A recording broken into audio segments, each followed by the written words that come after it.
Everything you have been told about water dinosaurs is a lie. In 233 million years of primordial dominance, not a single one ever truly learns to live in the sea. You picture the Mosasaur. You picture the Plesiosaur. You group them together in your mind. Biology does not care about human classifications. Look at the phylogenetic tree of life. Trace the ancient Archosaurian bloodline. Out of more than 10,000 known dinosaur species, the number of fully aquatic variants remains absolute. 0. If mammals, creatures like whales and seals, manage to conquer the abyss in just 10 million years, a paradox emerges. Why do the most terrifying biological machines to ever walk the earth fail for over 200 million years? By the time you comprehend the physical constraints placed upon their massive biological frameworks, you will realize that their absolute terrestrial supremacy serves as the exact mechanical flaw that dooms them at the shoreline. The secret hides inside a microscopic structure.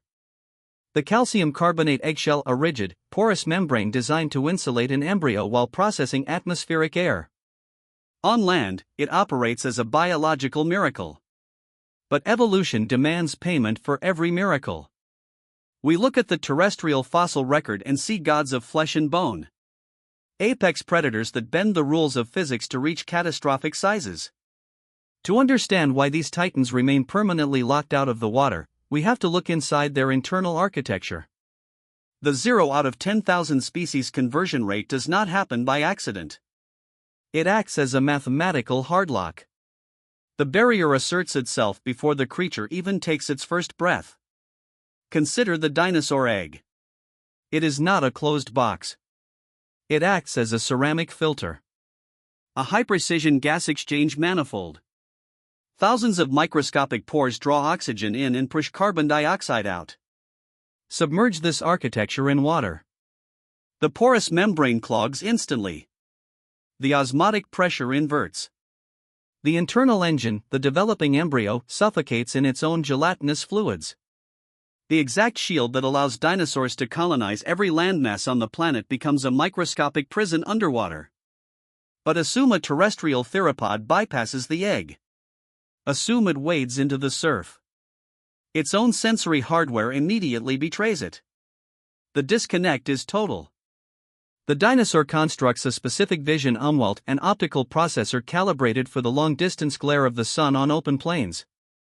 Submerged in the silt-heavy, light-scattering seas of the Cretaceous, this sensor package goes dark. They wander blind. Other lineages adapt. Look at the modern seal. Mammals bypass the ceramic filter of the egg through viviparity, a biological internal space station. Live birth. The embryo develops safely inside the mother, shielded from the crushing hydrostatic pressure and suffocating salinity of an alien environment that would otherwise liquefy its fragile early anatomy. Lepidosaurs, the lineage of snakes and lizards, evolved this live-birth mechanism 115 separate times. Archosaurs, the lineage of dinosaurs. 0 times. They cannot rewrite their reproductive code. Stop. Weigh the biological chassis. The average mass of a Mesozoic dinosaur rests at 3.85 tons. Heavier than every machine on a modern public road. Flesh, muscle, and viscera of that magnitude require an immense thermodynamic cost to alter. Evolution does not pivot 3 tons of terrestrial mass on a whim. To carry that weight without collapsing under the downward torque of gravity, the dinosaur engineers a structural cheat code. Pneumatized bones, inescapable life jackets. Look at a 3-dimensional cross-section of a Spinosaurus femur. It is not solid. It exists as a honeycomb of air.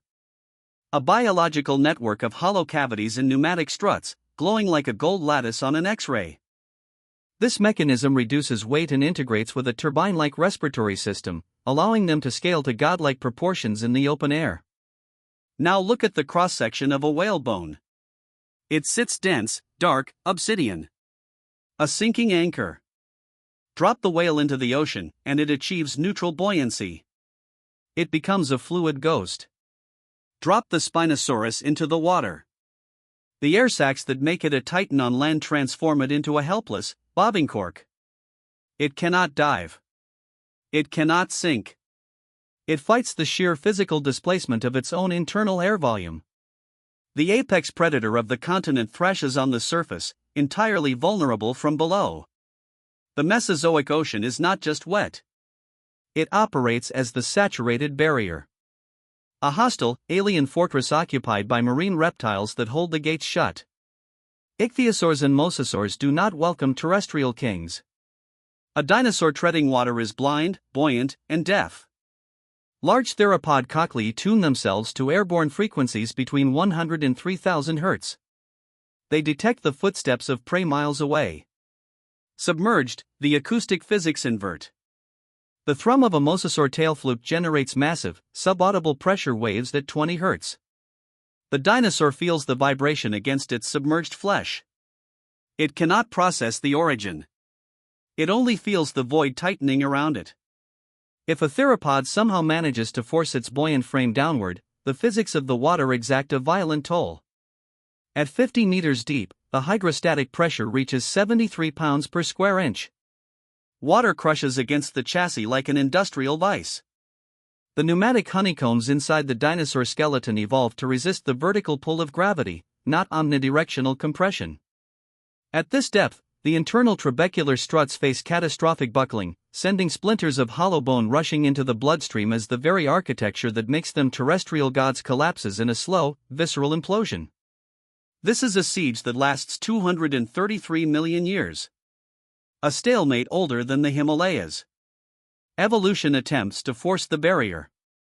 Desperate, experimental prototypes hit the shoreline. Halscaraptor, a bizarre swan-like anomaly that paddles the shallows. Lurdosaurus, a heavy, barrel-chested iguanodontian that wades in the muck. Even the Spinosaurus develops a mutation. A densely packed, fin-like tail. A loosely connected aquatic propulsion system patched onto a terrestrial frame. A desperate, late-stage mechanism deployed by evolution to fix the buoyancy problem. It arrives too late. They all hit the microscopic wall of the egg and the hollow cage of their bones.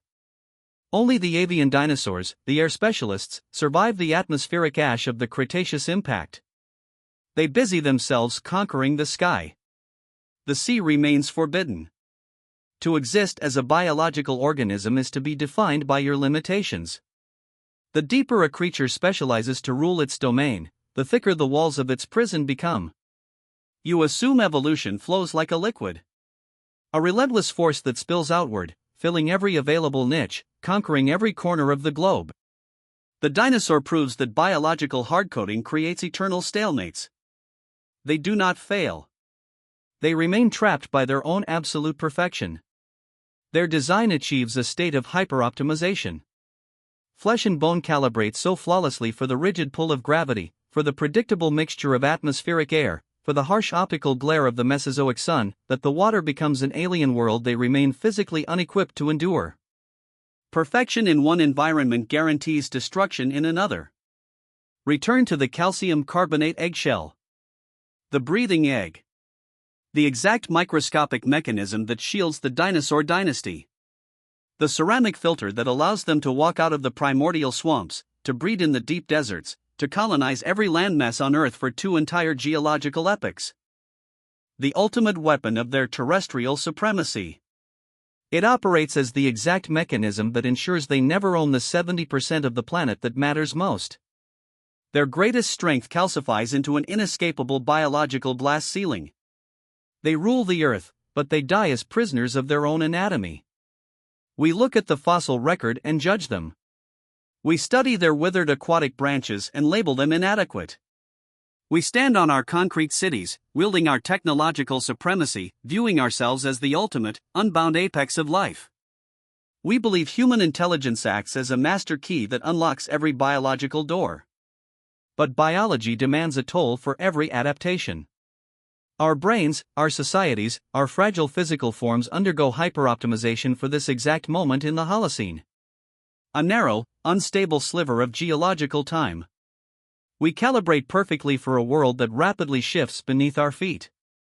We construct our own inescapable life jackets out of silicon and steel. If the undisputed kings of Earth find themselves trapped on land by the design of a single microscopic egg, If 200 million years of dominance stop cold at the pores of a calcium shell, what invisible biological walls are we currently standing against?